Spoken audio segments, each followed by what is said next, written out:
Hi, and welcome to another episode of Hot Takes with me, the Silver Fox. Before we get into this, there is someone I said I would do a call out for, and that's a Mr. G Smiths. That's the handle, that's the username. I'd just like to say thank you very much. You were very, very generous. Of course, we are always thankful for such generosity and are humbled by the fact that you like the channel so much. Do keep watching. And we'll get on with this story. Now, it appears... Now, hold on to your hats, people. It appears that the SNP and the Greens are hopelessly out of touch with the vast number of people in Scotland about so many things. But this particular thing is the 2030 ban on the internal combustion engine, petrol and diesel cars. You know, you're not allowed to buy new ones. Now, Rishi Sunak has said that the UK will implement the ban, but he's going to delay it by 5 years to 2035 rather than 2030 to be in line with the rest of Europe, but also to give time for the infrastructure to be implemented and built and basically because there's just no infrastructure. And it isn't just the chargers, of course, it's building up the generating capacity. We just don't have enough of that at the moment. So this 5-year delay is going to be implemented just to ensure that the infrastructure can be happening. But Humza Yousaf and the rest of the SNP have said, oh, no, we're going to be different and we're going to still implement it in 2030. And that's just bonkers. Let's have a look.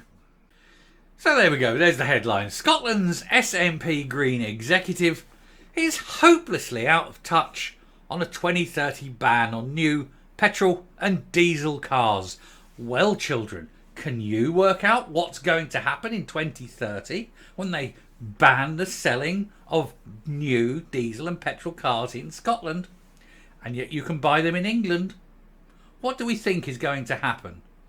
Well, I've got a fairly shrewd idea that most of the people who want to buy a new car will go south of the border, down Mexico way, maybe pick up something down there and do that long, arduous drive back up the A1 or back up the M6, M74, cross the border, go through Carlisle or wherever they choose to, run the brigade and drive into Scotland with your brand new car. Meanwhile, of course, every single car showroom in Scotland will close down because...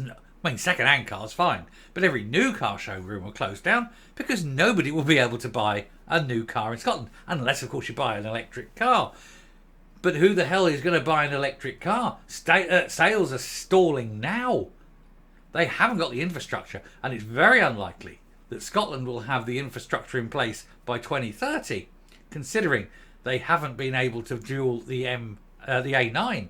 In 16 years of government.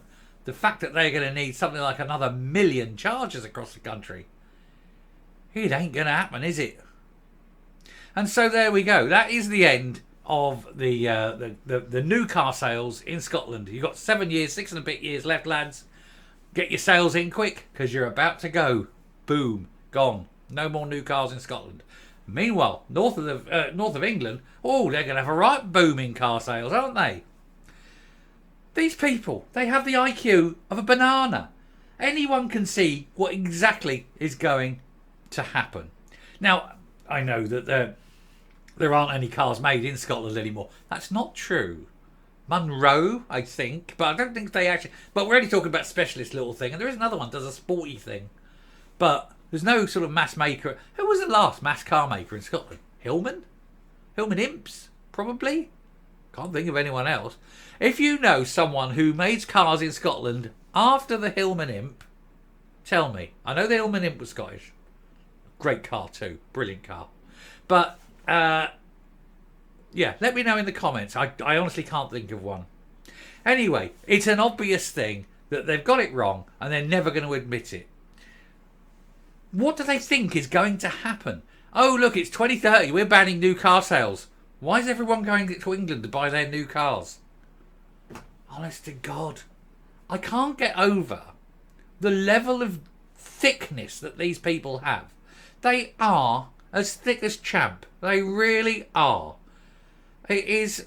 Oh, it's just unbelievable. Anyway, Rishi Sunak has pushed back the ban. I'm not going to go through all of this because it's obviously I've covered most of it. But Rishi Sunak has pushed back the ban to 2035 for the whole of the UK. But the Scottish Government says this is a betrayal and appears set on the 2030 target, leaving a huge uncertainty for motorists and car dealerships north of the border.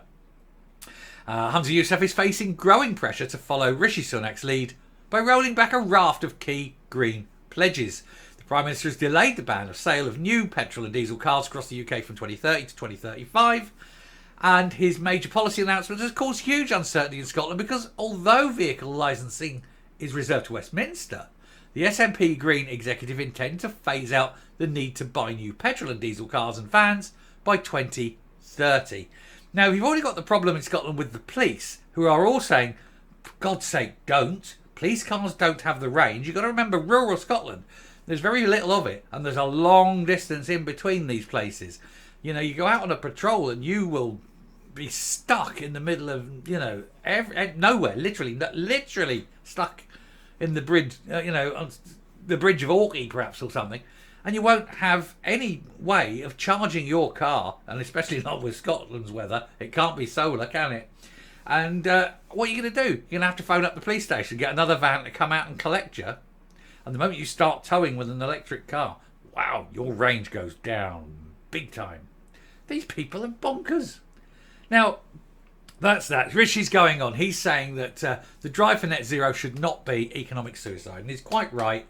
And he wants to delay gas boilers. He wants to slow down, just about anything that they're doing. He says because he realises the economy can't handle it. And all this push for green is expensive. And nobody has explained who's going to pay for it.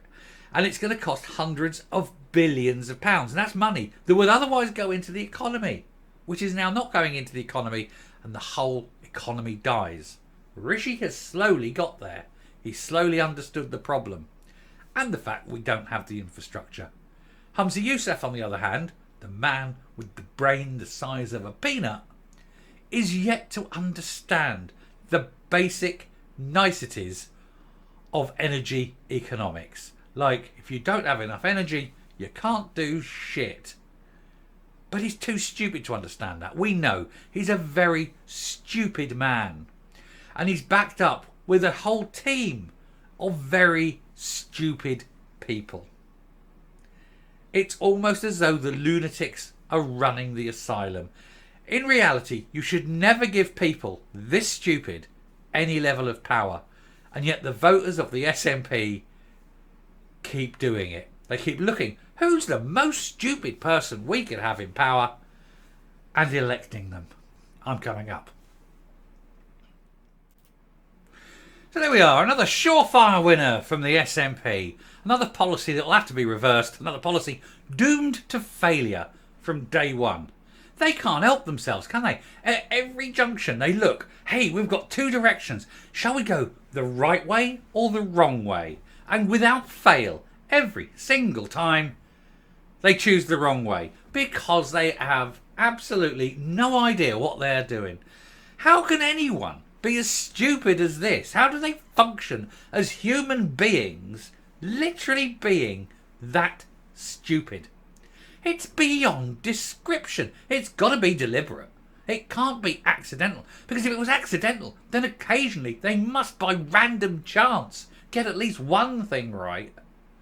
They always get it wrong. And so therefore they must be making the choice, must be working out the difference. They must know what is the right choice and the wrong choice, and deliberately choosing the wrong choice. It's mathematically certain, because if it was random, they'd occasionally get something right. And they never, ever do. I'm stunned. I'm finishing. Thank you very much for watching.